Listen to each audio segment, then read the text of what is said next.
की पुस्तक उसका 3 उसका 28वां वचन हम पढ़ेंगे। दानियेल की पुस्तक उसका 3 उसका 28वां वचन हम पढ़ेंगे। Page number 1036 1036। बड़ी बाइबल में होगा, ये छोटी में नहीं होगा। जिनके पास बड़ी नहीं है वो लेकर जाओ, क्योंकि परमेश्वर पूरी बाइबल से बात करता है, सिर्फ एक नए नियम से बात नहीं करता हूँ।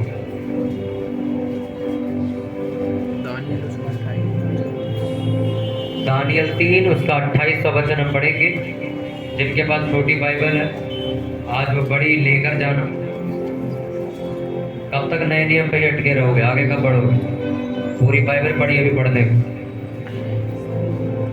आप सिर्फ समझ लो 100 में से 50 शब्दों को पढ़ रहे हो, अपने जिंदगी से जुड़े 50 जवाबों को पढ़ रहे हो, बाकी 50 आपको पता ही नहीं लिखे कहाँ है। इसलिए पूरी बाइबल बड़ी वाली आपके पास होनी चाहिए। छोटी लेके मत घूमते रहा करो, आपको काफी टाइम हो गया।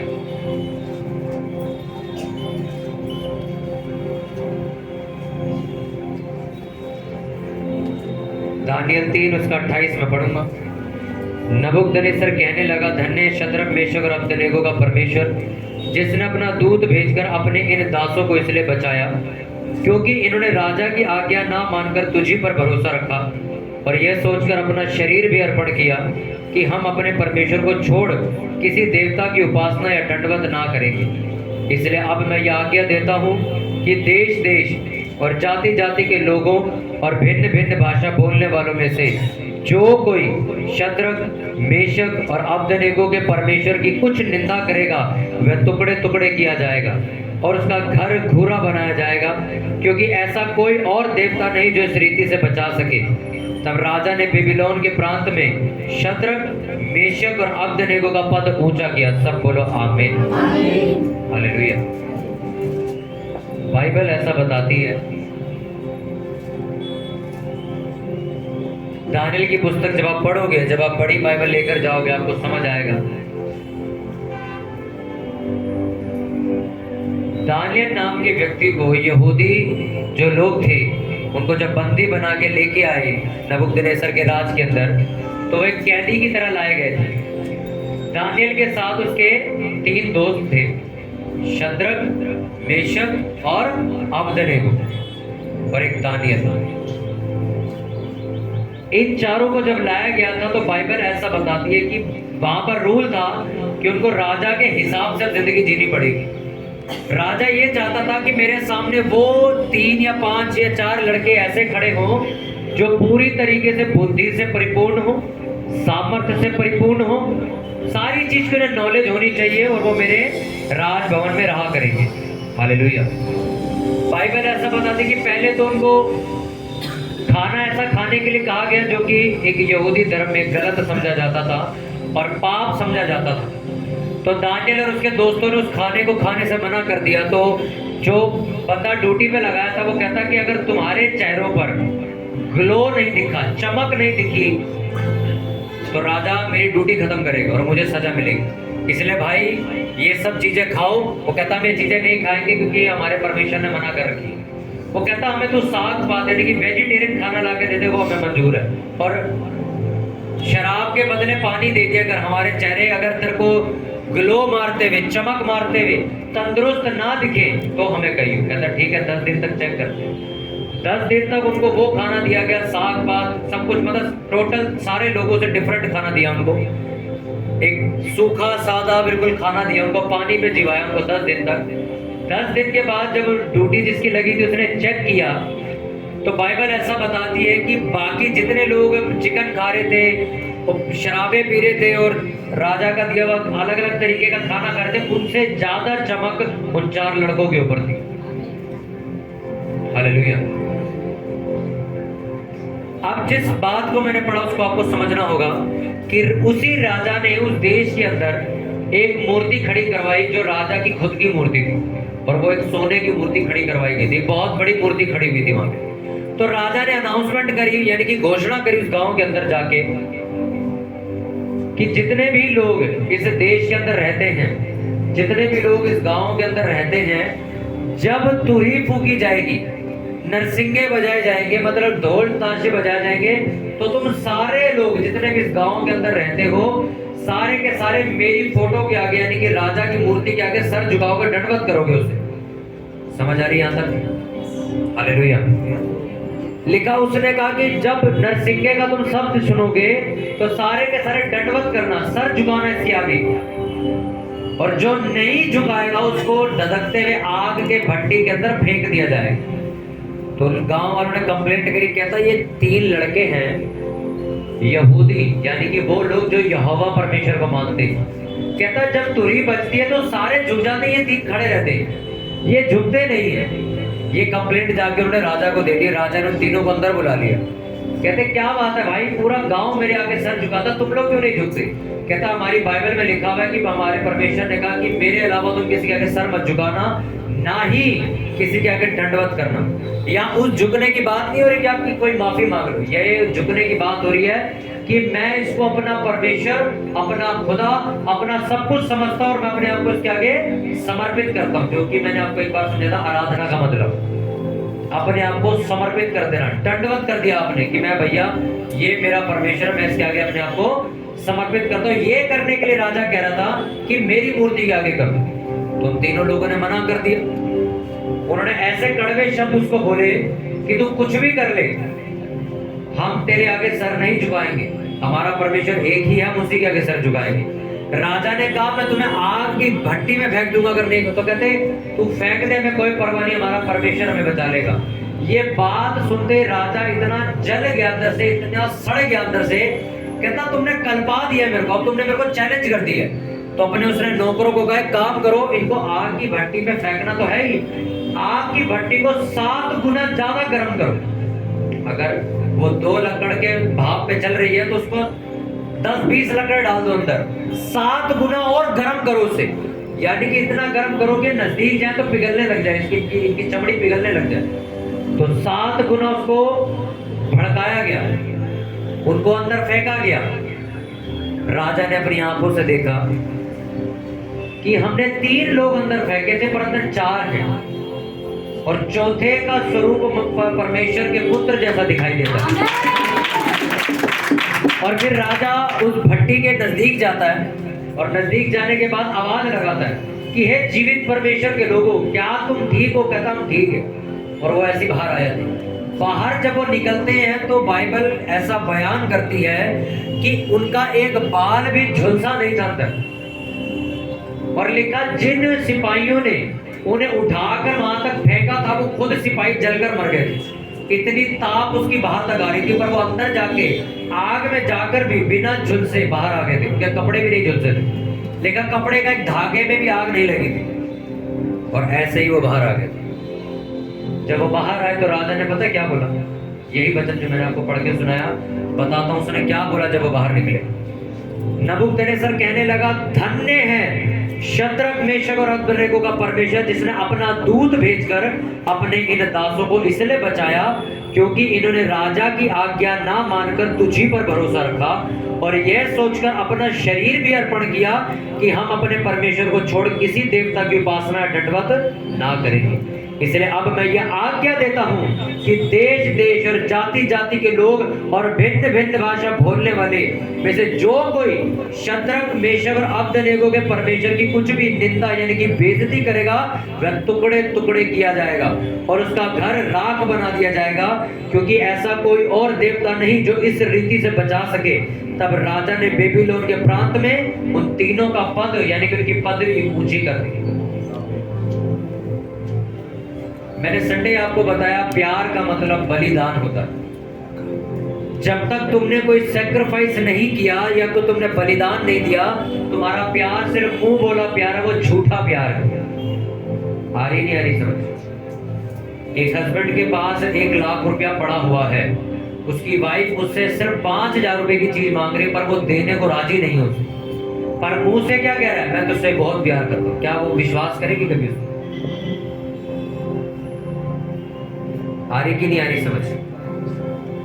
एक लड़की की एक लड़के से शादी होने वाली है, और लड़का कह रहा है मैं अब लेने आऊंगा तुम्हें। लड़की कहती मैं प्यार तुझसे बहुत करती पर घर छोड़कर नहीं आऊंगी। तो क्या लड़का विश्वास करेगा इस बात पे? आपका प्यार क्या है वो आपके बलिदान से साबित होगा। आपके सेक्रीफाइस, आपने छोड़ा क्या है। बाइबल ऐसा बताती हूँ तीनों लोगों ने अपनी जिंदगी छोड़ दी थी वहां पे। कहता मरने के लिए तैयार है, सर नहीं झुका के कुछ भी कर ले।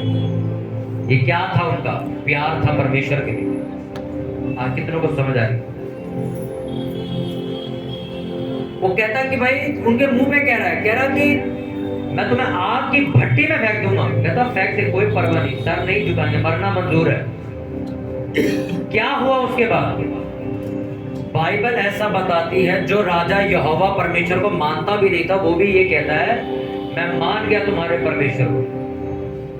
दूसरा शब्द कहता है अगर किसी ने भी इनके परमेश्वर के बारे में कुछ भी गलत शब्द कहा उसके टुकड़े कर दिए जाएंगे सड़क पे। तीसरा शब्द क्या बोला कि इन तीनों की पदवी, अगर ये समझ लो मैनेजर थे, इनको डायरेक्टर बना दो, कंपनी का ऊंची कर दो, 50,000 कमाते थे, इनको लाख रुपए की तनख्वाह में बिठाओ। कब हुई ये चीज? कब हुई ये चीज?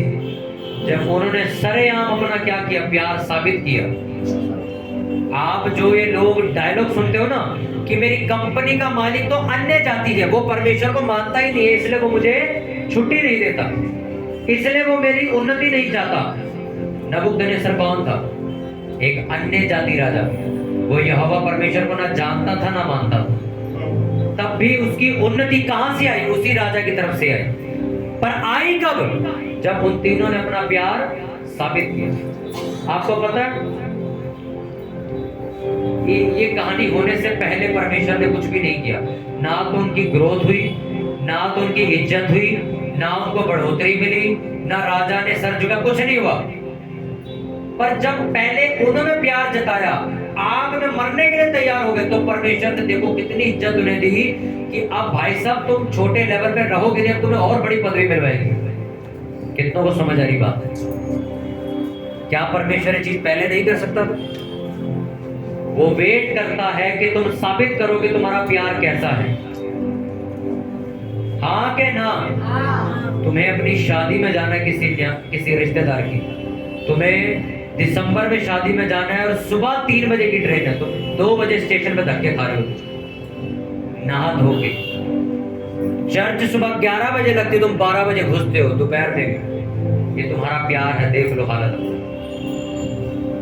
अगर अभी तुम्हें जाना हो, ट्रेन पकड़नी हो, तुम रात को 8 बजे सोओगे, 1-1:30 बजे उठोगे, नहाओगे ठंडे पानी से और कोहरे में गाड़ी बुक करके जाओगे, 2:30 बजे में स्टेशन पहुंच जाओगे, 3 बजे मेरी क्या है ट्रेन। आपको ट्रेन से प्यार नहीं है, उस 250 रुपए की जो स्लीपर की टिकट खरीदी है ना, 250 रुपए से प्यार है कि वेस्ट ना हो जाए। यानी कि तुम्हें अपने पैसे से ज्यादा प्यार कि मेरे ये 250 रुपए वेस्ट ना हो जाए, मेरी टिकट खराब ना हो जाए। पर चर्च का टाइम कितने बजे का? बुधवार को 6:30 बजे का। आएगा मेहमान 8:30 बजे, 8 बजे, 8:15 बजे। और आप लोगों को नसीहतें दे रहे हो कि हम परमेश्वर से प्यार करते हैं। तुम पागल बना रहे हो लोगों को। अगर तुम किसी से प्यार करते हो, मैं आपको एक हिंट देता हूँ, वो लड़के लड़कियां देखे गर्लफ्रेंड बॉयफ्रेंड बना के घूमते, देखे कि नहीं देखे? एक लड़के को पता है वो लड़की इस टाइम पे जंगले पे आएगी देखने के लिए, वो उतने बजे बाइक लगा देता गाड़ी के पास। देखा है कि नहीं देखा? उसको पता है वो ट्यूशन से 6 बजे गुजरेगी यहाँ से, वो 5:30 बजे वहां जाके कुबेर खाना शुरू कर देता है। वो वहीं खड़ा हो जाता है, वो यहीं से निकलेगी। क्या है उसके अंदर? एक प्यार। आ रही नहीं आ रही? बोलो, ये कौन सा प्यार है भाई कि तुम्हें पता है कि मुझे परमेश्वर के घर में 11 बजे पहुंचना है, तुम 12 बजे तो खाना खा रहे हो, घर 12:30 बजे भी नहा रहे हो, कपड़े पहन रहे, 1 बजे प्रचार के वक्त तुम फिर चर्च पहुंचे, और तुम लोगों को क्या नसीहत दे रहे हो अपने घर में? मैं परमेश्वर से बड़ा प्यार करता हूं। सोचो तुम्हारे घर वाले ही तुम्हारे मुंह पर लपेट के मार दे, अबे टाइम तो अपना देख, तू 2 घंटे लेट जाता और हमें तू नसीहतें दे रहा, तू परमेश्वर से प्यार करता है। तेरे से अच्छे तो हम हैं। एक आदमी जब अपनी कंपनी से प्यार करता है, अपने पैसे से प्यार करता है, कहीं मेरी 500 रुपए की तनख्वाह न कट जाए, मैं लेट नहीं जाऊंगा, फटाफट 8 बजे उठ के 9 बजे ड्यूटी निकल जाता। क्यों? लेट पहुंचे तो क्या होगा? पैसे कटेंगे। आपको कंपनी के मालिक से प्यार नहीं है, आपको कंपनी से भी प्यार नहीं, आपको किससे प्यार है पता है? वो जो तनख्वाह मिलने वाली है उससे प्यार है तुम्हें, वो खराब ना हो जाए इसलिए तुम 10 मिनट पहले जाते हो, कहीं शटर खड़े तुम बोल। कभी चर्च आए हो ऐसे? तुमने क्या सेक्रीफाइस किया अपनी जिंदगी में? मेरे से मत पूछो, अपनी आंखें बंद करके खुद सोचना मैंने आज तक किया क्या है। मैंने आज तक परमेश्वर को ये साबित किया ही क्या है कि मैं उससे इतना प्यार करता हूं? ना मेरी प्रेयर है, ना मैंने अभी तक इतने उपवास रखे कि मैं बोल सकूं परमेश्वर मैंने 100 दिन उपवास किए, देख मैंने अपना शरीर खत्म कर लिया तेरे लिए। तो परमेश्वर तुम्हें कुछ देता हुआ अच्छा भी लगे, तुम क्या साबित करोगे उसको देखा के?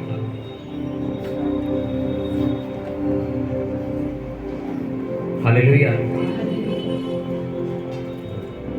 आ रही कि नहीं आ रही समझ तुम्हें?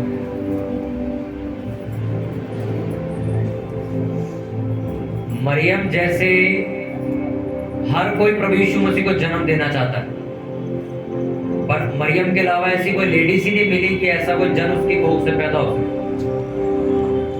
बाइबल ऐसा बताती है कि मरियम के बारे में जब लिखा, उसने कहा कि आज तक अपनी पूरी जिंदगी में मैंने किसी आदमी की शक्ल ही नहीं देखी, वो इतनी साफ लड़की थी।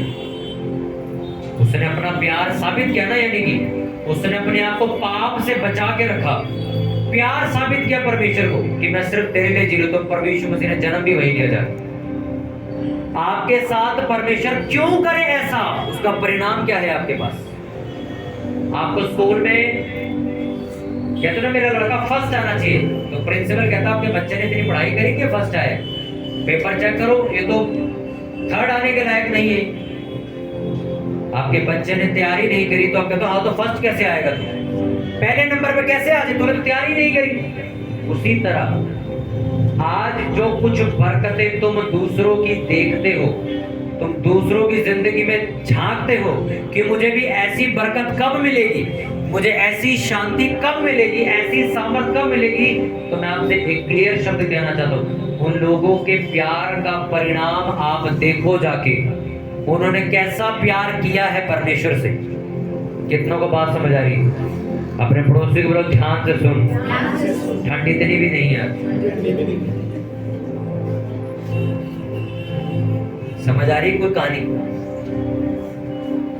तुम्हारा प्यार साबित होता जब इन तीनों की तरह तुम ये कह दो भैया मर जाएंगे नहीं झुकते जा। अरे सर आपका हस्बैंड आपको कहता है ए संडे चर्च छोड़ मेरे साथ एक काम है वहां चल, आप चलते तो झोला लेके आओ, तुम क्या मौत के वादे करोगे? तुम वो प्यार जो मौत तक भी स्वीकारने के लिए तैयार हो जाए, कौन करता है आपको मालूम? कौन करता है? एक डॉक्टर आके एक लेडीज को बोलता है या तो बच्चा बचा लो या वाइफ बचा लो, तो माँ के 99% जवाब होता है बच्चा बचाओ, खत्म करो मेरे। ये क्या है उसका प्यार? परमेश्वर ने क्या कहा? मैंने तुमसे प्यार किया, मैंने अपना लड़का मरवाया तुम्हारे लिए।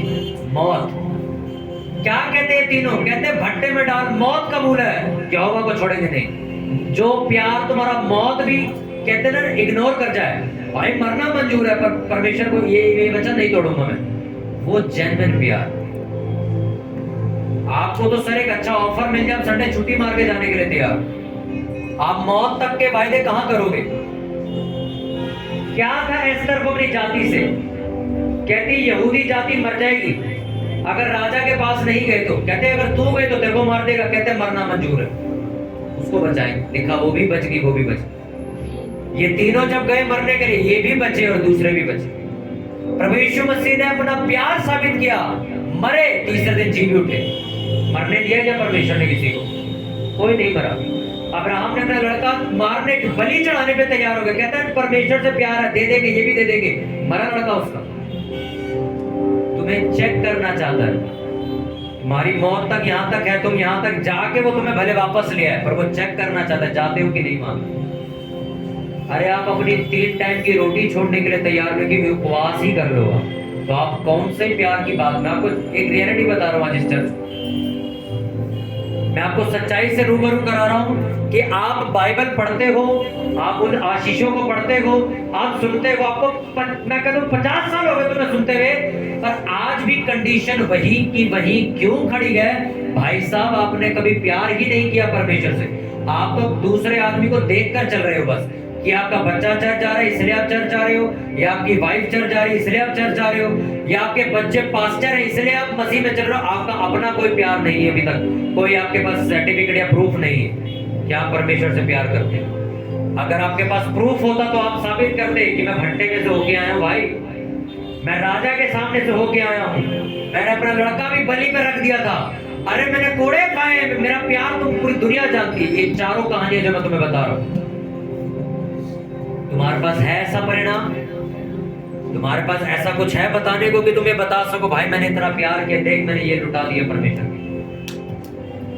भाई मैंने 1 साल से सुबह ब्रेकफास्ट नहीं किया, मैं पिछले 1 साल से उपवास कर रहा हूँ, मैंने छोड़ दिया अपना शरीर देखना, मैंने दिया सैक्रिफाइस परमेश्वर के लिए। भाई मैं अपने कपड़े कम खरीदता हूँ, मैं हजारों रुपया परमेश्वर के काम में दान दे देता हूँ जाके। क्या है आपका क्या प्रूफ है आपके पास? प्रूफ है आपके पास? आप विदाउट प्रूफ प्रेयर कर रहे हो, परमेश्वर भी आपकी तरफ देख रहा है, आप भी उसकी तरफ देख रहे हो, आपके पास प्रूफ नहीं। क्या प्रूफ है आपके पास? अगर तुम प्यार करते हो तो तुम सीरियस होते परमेश्वर के, तुम गंभीर होते। कल रात को चर्च में से एक लड़के को निकाला मैंने, मैं कहा घर निकल और कल आइयो, 10 बजे प्रेयर का टाइम है, 10:30 11 बजे घुस रहा है यहाँ पे और नौटंकी कर रहा है मेरे साथ। रोटी खाने बैठ गया था, सो रहा था। अच्छा मैं कहा चल ठीक है रोटी खा, कितने बजे खाना था सिर्फ वो बता, कहता 10 बजे खाने ही बैठा था, इसलिए मैंने भगा। मैं कहा तुम लोग बेशर्म हो गए, चर्च में आगे 1-1 घंटा तुम यहाँ फोन करने आते हो, प्रेयर करने नहीं आते। मैंने पुलिस को बोला चर्च का रूल बदल दो, आज के बाद कोई भी फोन मिलाता हुआ भी दिख जाओ उसको उल्टे पैर बोल नीचे उतर। लोग यहाँ पर आते कहते चर्च को टॉप पे बना ना, नेटवर्क क्लियर आएंगे, यहाँ नेट चलाएंगे। कितनों को बात समझ आ रही? तुम्हारा प्यार अगर होता, आज तुम देख लो कितने बजे जब चर्च में बुधवार लंगर बनता था, 4 बजे 5 बजे लेडीज यहाँ पे घूम रही होती थी, 7:30 बजे मैं आगे जय मसीह कर रही पीछे। इसका मतलब तुमने साबित कर दिया, तुम्हें भांडे मंजवाए ना हम तो तुम 5 बजे आ जाओगे, तुम्हें परमेश्वर से कोई लेना देना नहीं। सोचो तुम लोग सिर्फ बर्तन धोने 5 बजे आते थे, मैंने कहा प्रेयर में आना 6:30 तो आए नहीं। तुम्हें सेवा से ज्यादा प्यार हो गया, तुम्हें काम से ज्यादा प्यार हो गया है। हस्बैंड बैठा है रोटी मांग रहा है, बच्चे बैठे रोटी मांग रहे, रोटी बना रहे थे, सब्जी बना रहे थे, गरम। अरे जिंदगी खत्म हो जाएगी तुम्हारी इसमें। सिर्फ रोटी, सिर्फ काम, सिर्फ रोटी, सिर्फ काम, सिर्फ रोटी, सिर्फ काम, बस और कोई काम नहीं तुम्हारे पास। मैं रिक्शे में बैठ के आ रहा था 6 बजे करीब, तो चर्च में कुछ लोग आ रहे थे पैदल, तो मैंने रिक्शे से देख लिया, मैं पैदल ही उनके साथ आया था। और मैं जब यहाँ चौराहे पे पहुंचा उन्होंने मेरे को जय मसीह की करी, मैं कहा जय मसीह की, कह रहे आप घर जाओगे?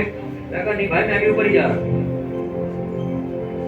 तुम्हें प्यार हो तो तुम चर्च पहुंचो, तुम्हें पहले 2 घंटे चाहिए घर जाके नहाने के लिए, फिर तुम नाश्ता करोगे, फिर आराम से गर्म चाय पियोगे, फिर थोड़ा पीठ सीधी करोगे, फिर देखोगे टाइम है चल हो ही आते हैं चर्च, एहसान कराते नहीं तो रोएगा परमेश्वर। तुम ऐसे आते हो चर्च कि चल रो पड़ेगा नहीं तो परमेश्वर अगर हम नहीं गए। तुम्हारे पास मैं कहता हूँ गिने चुने 2-3 अगर प्रूफ हैं भी प्यार के तो वो भी तुम्हारे खत्म हो जाएंगे ऐसी हरकतों की वजह से। मैंने आपको एक गवाही दी कि एक लड़की का एक्सीडेंट हुआ और वो ऑन द स्पॉट मर गई, खत्म हो गई। एक पास्टर की ही बेटी थी, उसी पास्टर को एक ऐसी बीमारी हुई, डॉक्टर ने कहा ये मर जाएगा। पास्टर ने आसमान की तरफ देख के बोला परमेश्वर अगर मैं मर गया तो इतने सारे लोग जो सुनने आते वचन को कहाँ जाएंगे? इतनी बड़ी सेवा मैं किसके सारे छोड़ के जाऊंगा? इतने मेरे काम चल रहे मैं किसके सारे छोड़ के जाऊंगा? वो पास्टर पता नहीं कितने साल और जिया, फिर उसकी बेटी से परमेश्वर के प्यार नहीं करता था, पर पास्टर को लंबी उम्र फिर दे दी उसको, वो बच गया, उसकी बीमारी ठीक हो गई, मरने से बच गया। पता है क्यों? परमेश्वर को मालूम है ये आदमी ऐसा काम कर रहा है जिसकी वजह से मेरे लोग बच रहे हैं, इसको बचाओ, इसको जिंदा रखोगे, इसको लंबी इसकी उम्र करोगे। तुम्हारी वजह से परमेश्वर का एक तिनका भी नहीं बढ़ रहा राज्य में, तो वो तुम्हें जिंदा रख के करेगा भी क्या? कल को अगर तुम्हारे साथ ऐसा हादसा हो जाए तुम किस मुंह से उसको बोलोगे? परमेश्वर मेरे को भी जिंदगी दे। तू 1 बजे जाने वाला चर्च, ना तू सेवा करता है, ना तू कोई पैसों से सपोर्ट करता है, ना तू किसी के घर पैम्पलेट देने जाता है। सेवा जब शुरू होती छुपके छुपके तू साइड के गेट से बाहर निकल जाता है। तो उससे अच्छा कब्र में ही जा भाई, तू धरती पर बोझ है मेरे लिए। इससे अच्छा तो मैं उसको, और तेरी जो बची हुई 30 साल की उम्र है वो उसको दे दूंगा जो आके दिन रात मेरे लिए काम कर रहा। आपकी उम्र कब बढ़ती है? जब तुम साबित करते हो परमेश्वर को, प्रभु मेरे को भी जिंदा रहना, भी काम है, चल दिया। परमेश्वर कहता है नहीं यार, इसकी जरूरत है अभी, इसने भी बहुत काम करना है, इसको बचा के रखो। कितनों को समझ आ रही बात? जा रही कि नहीं जा रही है दिमाग में बात? प्यार का मतलब क्या है? तुमने क्या छोड़ा परमेश्वर के? क्या छोड़ा बताओ? मैं चाहूं मैं 200 रुपए के नहीं, मैं 2000 के, कि मैं 6000 के भी जूते पहन सकता हूँ, पर आज भी मैं पुराने जूते पहन के घूम रहा हूँ, 1.5 साल पुराने। पता है वजह क्या है? मेरे पे जितना पैसा आ रहा है मैं सब चर्च में दे जा रहा हूँ। मैं अपनी सेविंग करता नहीं हूँ कभी भी कि ये मैंने 50,000 अपने लिए रखे हुए तो जाके मैं शर्ट खरीद लूँ या जूते खरीद लूँ। इसका मतलब ये नहीं कि आप फटीचर बन के घूमो। जब मुझे लगता है कि चल अब ज्यादा खराब हो गया, नए जूते पहनते हैं। आपका दिमाग कहाँ लगा हुआ है ये जरूरी है। आपके हाथ में पहले पैसा आता, क्या सोचते हो ये जरूरी है।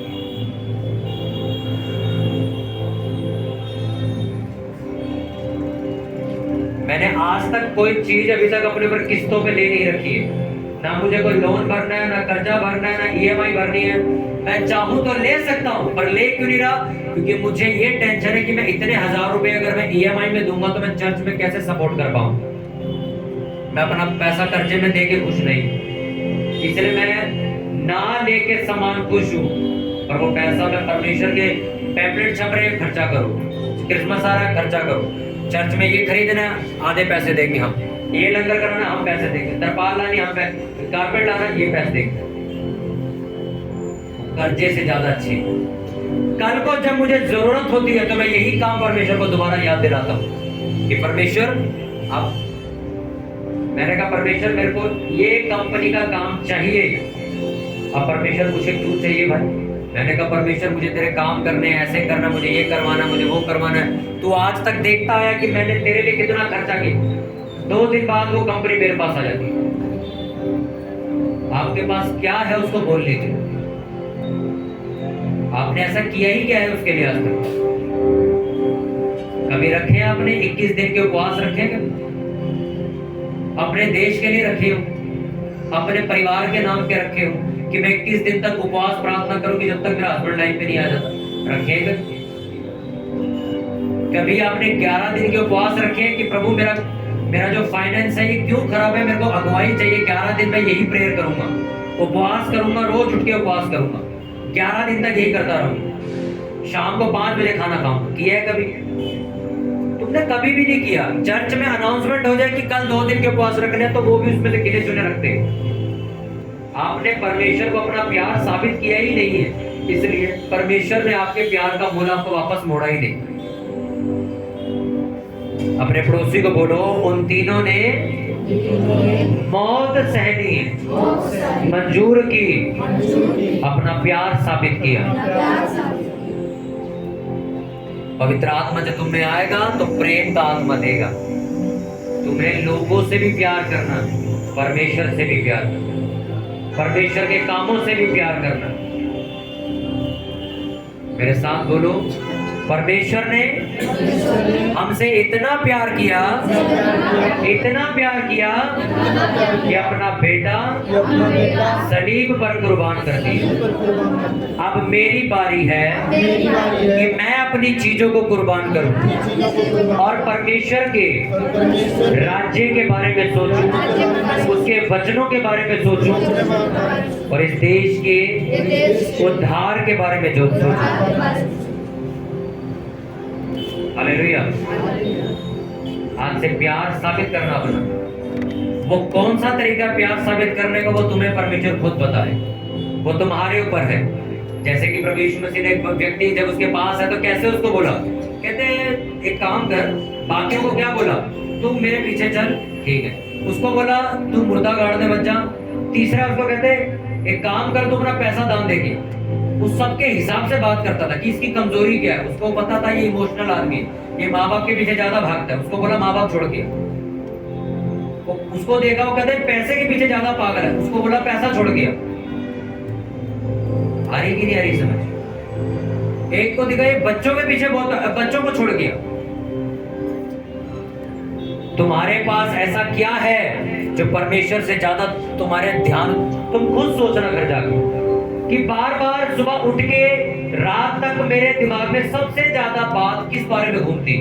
मेरे लिए सबसे ज्यादा जरूरी क्या है? किसी के लिए किसी का परिवार, कोई माँ बाप के पीछे ज्यादा नेवी बन के घूमता रहता है, कोई बच्चे करता रहता है, कोई वाइफ के पीछे घूमता रहता है, कोई हस्बैंड के पीछे पागल है, कोई पैसा कमाने के लिए पागल है। उस कमजोरी को तुम छोड़ोगे परमेश्वर को बोल के कि अब से परमेश्वर मेरी वाइफ क्या कहती है, मेरे घर वाले मुझे क्या फैसला लेने के लिए कह रहे हैं, मुझे उससे कोई लेना देना नहीं है। मैं वो फैसला लूंगा अब जो परमेश्वर का वचन कह रहा है। आ रही कि नहीं आ रही समझ? बोलो अब तुम जाकर ढूंढोगे मैं किस चीज के पीछे ज्यादा पागल हूं। काम के पीछे पागल हूं, पैसे के पीछे, या वाइफ के पीछे, या किसी इंसान के पीछे, या किसी दोस्त के चक्कर में लगा हुआ है। आप उस कमी को ढूंढोगे, उसको छोड़ के आओगे। मेरे वाला वायदा करोगे अब तुम कि परमेश्वर अगर मेरी जिंदगी में ये चीज है तो मैं चीज तेरे लिए चढ़ा दूंगा। मेरी जिंदगी में अगर मेरे लिए पैसा है तो प्रभु मैं उस पैसे को लाके तेरे भवन में दे दूंगा। अगर मेरे लिए ये इंसान जरूरी है तो मैं आज से इससे मिलना बंद कर दूंगा। जो चीज तुम्हें ज्यादा प्यारी हो चुकी, तुम्हारी नींद तुम्हें प्यारी हो चुकी है, तुम उसे छोड़ोगे अब। प्रभु मेरे को नींद बड़ी जल्दी आती है, मैं नींद बहुत आती है, अब मैं नाइट ही प्रेयर करूंगा। मैं तोड़ूंगा अपने शरीर को, इसको काबू में लेके आऊंगा। इसको चाय पी के उठाना पड़े, चाहे मिर्चें मुंह में डाल के जागना पड़े, इसको सोने नहीं दूंगा अब। तुम तोड़ोगे और अपना प्यार साबित करोगे। तुमसे भूख काबू नहीं होती। परमेश्वर मैं 1 हफ्ता उपवास करूंगा, फिर 11 दिन करूंगा, फिर 21 दिन, पूरा महीना ही उपवास में खत्म कर दूंगा। ये मेरा शरीर जो रोटी के बगैर रहता नहीं है, इसको मैं पानी पे चला के दिखाऊंगा। इसको ना मैंने घुटने टिकवा दी तो मेरा भी प्यार साबित नहीं हो पाएगा। तैयार हुए करने के लिए या नहीं तैयार हुए? उस चीज को तोड़ने के लिए तैयार हो जाओ जो परमेश्वर से ज्यादा बड़ी बन चुकी है। क्या कहा मैंने? वो चारों लोग मौत तक गए पर परमेश्वर ने मारा नहीं। मौत तक देखने के लिए तैयार थे वो लोग। एस्तर कहती मर जाएंगे ठीक है, इनको बचा जाएंगे। अब्राहम कहता लड़का मारना पड़े कोई बात नहीं, उसका दिल नहीं तोड़ेंगे। ये तीनों कहते आग की भट्टी में फेंकना फेंक दो पर सर नहीं झुकाएंगे तेरे आगे। अब तुम वो चीजें शुरू करोगे। तुम्हें अगर ये लगता है और कोई तुम्हें ये सलाह देता है भाई इसमें तेरा बहुत नुकसान हो जाएगा, नुकसान झेलने के लिए तैयार है, पर तुम्हें भी बात करते हैं कि वो नुकसान होने नहीं देगा। सारी बातें मिलके भलाई पैदा करती जो मसीह यीशु से प्रेम करते। वो तुम्हारा नुकसान कराने नहीं, फायदा कराने के लिए लेके आया। हालेलुया। अपने हाथों को उठाओ, अपनी आंखों को बंद करके एक प्रार्थना करो सभी जन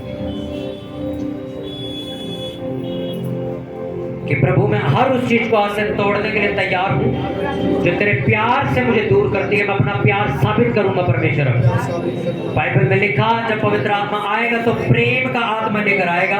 प्रभु मुझे प्यार का आत्मा दे, मैं पूरी ताकत से तुझसे प्यार कर सकूं, मैं अपने तन मन धन से प्रभु तुझसे प्यार कर सकूं। परमेश्वर मेरे परमेश्वर मेरे लिए लोग इंपॉर्टेंट नहीं, मेरे लिए लोगों के रीति रिवाज इंपॉर्टेंट नहीं, मेरे लिए कोई भी इंपॉर्टेंट नहीं, मेरा पैसा मेरे लिए इंपॉर्टेंट नहीं, मेरी ईगो मेरे लिए इंपॉर्टेंट नहीं, मेरी इज्जत मेरे लिए इंपॉर्टेंट नहीं। आज से मेरे लिए महत्वपूर्ण और इंपॉर्टेंट बस यही है कि मुझे तुझसे प्यार करना है, मुझे अपना प्यार साबित करना है परमेश्वर, कि ये दुनिया नबूकदनेस्सर राजा की तरह बोल सके कि ऐसा कोई परमेश्वर नहीं जो इतनी रफ्तार से तुम्हें ऊंचा कर सके। प्रभु यीशु मसीह के सामर्थी नाम में मांगते पूरी चर्च जोर से बोले आमीन। जोर से बोलो हालेलुया। ऊंची आवाज